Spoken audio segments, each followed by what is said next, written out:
You've been trying to change your self-concept and leave the past patterns where they belong in the past and step into a completely new future and version of yourself. But you just keep feeling so much resistance. Today we will explore why that's actually the best thing that can happen and what you can do about it.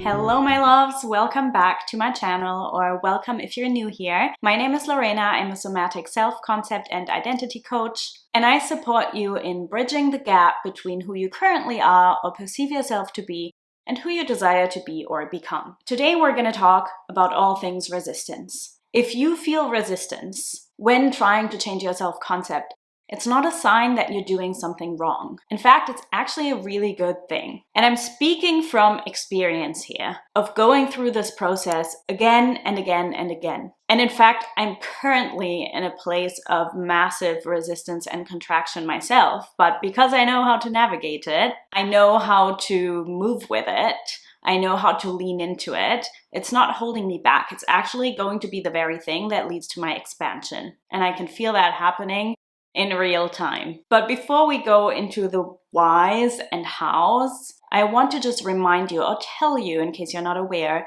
that the process of changing your self-concept is a rebirth. You didn't have a self-concept or an identity when you were born. You developed your current perception of yourself over years and years. And that identity can feel really rigid and solid and unchangeable. It's not, but it can feel like that. And what I see in a lot of women who try and change their self-concept is that they are so caught up in their old identity and who they think they are, that when they try to change their self-concept, they do it from exactly that place. And so they keep getting stuck and getting blocked because they have such a strong attachment to the current version of themselves. Now, what this leads to is that they are essentially fighting with themselves. What changing your self-concept successfully and effectively requires of you is to completely dismantle your old identity. For that, we have to go to the depths of your subconscious, deeply ingrained patterns and beliefs that you're not even aware that you have them, because that is where the changes need to happen, really deep down, at layers that feel really, really hard to reach. Now, given that your self-concept doesn't really want to change, right? Your ego doesn't want to change. When you actively attempt to do that, it's going to fight. It's going to resist. Let me know if you've ever felt this. Leave a comment below. Like you're trying to evolve past your current self-concept, past your current version of yourself, and massive amounts of resistance come up. Now, let me tell you, your ego fighting, your ego resisting, parts of your subconscious resisting, that is absolutely normal. Think about it. Why does this resistance come up? When you hit a point of resistance, it means that you are getting to a point where transformation is even possible. When you don't feel resistance, everything's going to stay the same, because where there's no resistance, there's comfort. And you don't grow in your comfort zone. I can tell you, every time I've had a big moment of expansion, a big rebirth, a big moment of transformation that was possible finally in my self-concept, it was when I felt resistance and when I leaned into it and when I didn't let it hold me back. For example, I was super resistant to moving to Scotland when I didn't have a job, I didn't have a place to live, but I felt the resistance and I knew it was right to do it. I trusted my intuition and I took a leap of faith and it paid off. When I decided not to apply for another 9-to-5 job when I lost my previous job, and again, I fully went all in on my business, I felt so much resistance because it felt so unsafe. But I'm so glad I did. Otherwise, I wouldn't be sitting in front of you right now. Every time I chose to lean into the resistance and not give in to the fear and took action anyway, I expanded. Whether that was decisions that I made about where my life was gonna go, about relationships that had to start or that had to end, whether that was big investments that I made, my biggest expansions came from the biggest investments that I made. That was scary as hell. And every time I do that, it's still scary as hell, but I know the expansion that lies on the other side of it. So the fact that you're getting uncomfortable, that's kind of important. That's kind of a good thing. Now, obviously, there's a difference between discomfort and triggering yourself to the point where it traumatizes you. The art lies in how you navigate the resistance, because you've got a choice here. You can either avoid it and go deeper into your comfort zone where nothing ever changes, where things will remain exactly the way they are, which is probably why you keep repeating the same patterns, why you haven't broken the patterns you've been wanting to break, why you haven't fully stepped into and embodied the self-concept that you want to live from, because you're letting the resistance hold you back. You're letting the familiarity keep you where you currently are.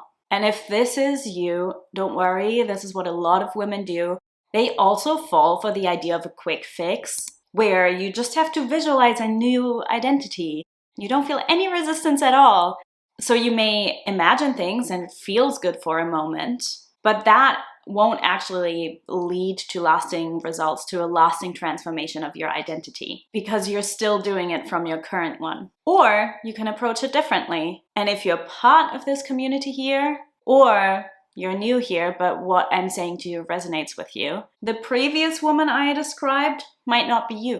Or maybe it is you, but you're tired of repeating these patterns and you actually want to break out of it. You're likely someone who's ready and willing to do the deeper work, who's willing to invest in themselves, and who doesn't just look for free content online hoping that they find a magic solution. You're likely ready and willing to commit and go all in, and you're willing to get uncomfortable. In a safe way, but in a way that it expands you. Or this is the version of yourself that you want to be, even if you're not fully there yet. And that is exactly it. You can lean into the resistance rather than run from it. Now, what does it require of you to lean into the resistance? Now, intellectually, mentally, it requires you to choose it. It requires you to choose to go all in, to follow the nudge of your intuition, even when it doesn't make logical sense, to take a leap of faith, to take a risk, to invest in yourself, even when it's scary. It requires you to act before you're ready. And on an emotional level and a spiritual level,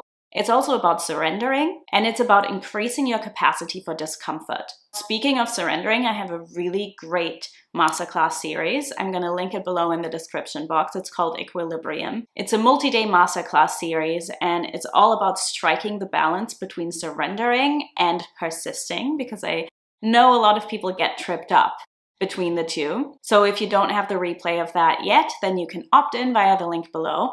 But navigating resistance is also about increasing your capacity. Increasing capacity in your nervous system for your emotions, for discomfort, and so on. Now, this is not about forcing yourself or traumatizing yourself. And this is a big part of what I help my clients with in Recreate Yourself. This emotional side. Because you have to decide. You have to decide to go all in.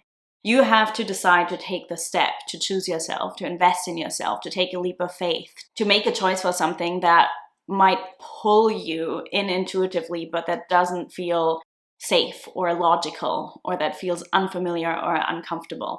That's a choice that you need to make. The emotional support is part of what I guide my clients through, because hell, this isn't easy. I always advocate for professional support.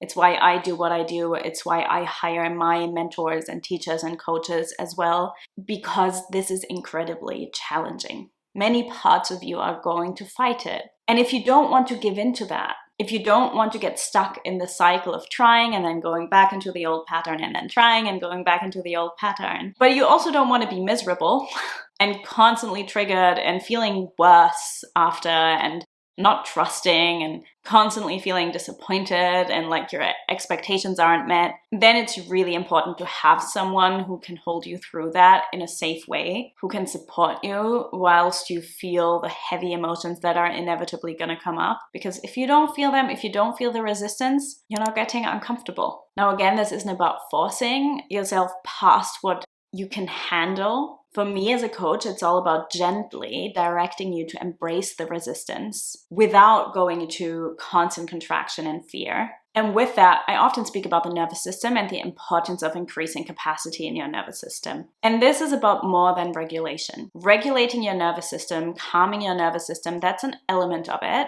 Not constantly being in fight or flight, or fawn or freeze, that's an element of it, for sure. But that expansion of your capacity to handle challenging emotions, and also to be able to hold and contain a new and expanded version of yourself that is unfamiliar to you, that is far away, or maybe not far away, but that's not your current identity, that's going to require an expansion too. And it's a really felt experience. And that is not a step-by-step process that I can tell you how to do. The safety you feel as you get to know and approach these resistant parts, that doesn't come through taking different steps, especially as you can get so caught up in the fear and the ego and the resistance that it's sometimes hard to think clearly through it. You're often not conscious of everything that is going on underneath the surface, but it really comes through being held and being supported and being guided by someone who's really trained in it. So this topic has been so alive for my clients recently and for myself as I'm currently going through the same process. And in our current intake of Recreate Yourself, we've just been moving through the phase of the program where we are working on exactly that. Ego integration, the managing of resistance, the navigating of resistance, the embodying of a deep and profound state of surrender. And although surrendering seems like such a simple step, it is not easy to do. It is so not easy to do. Before your body, your nervous system, your consciousness, your ego is even able to surrender, there really needs to be a foundation in your system. There needs to be a readiness. And every time I run my program, this is what most of the women struggle with, the part where it comes to surrendering. But usually the ones who feel the most resistance in the beginning see the most results too. It doesn't happen instantly, it doesn't happen overnight, but when they move through this, after they've truly integrated all these fears and resistances, after they've truly processed these emotions, after their current self-concept has been put into question, there is space. There is space for something incredible to emerge. And the liberation on the other side is just immense. Resistance is a good thing. It's not about avoiding it showing up. It's about how you navigate the resistance. And when you're doing it in a powerful and effective way, your path into a new version of yourself is absolutely inevitable. And once you arrive, it will actually last because it will be so deeply embodied. You've done the work to make it so. Let me know in the comments how this resonates with you. In next week's video, we're gonna explore why we believe what we want to believe. And we're gonna take inspiration from a current Netflix series for this, where I took inspiration from this. So stay tuned and I'll see you next week.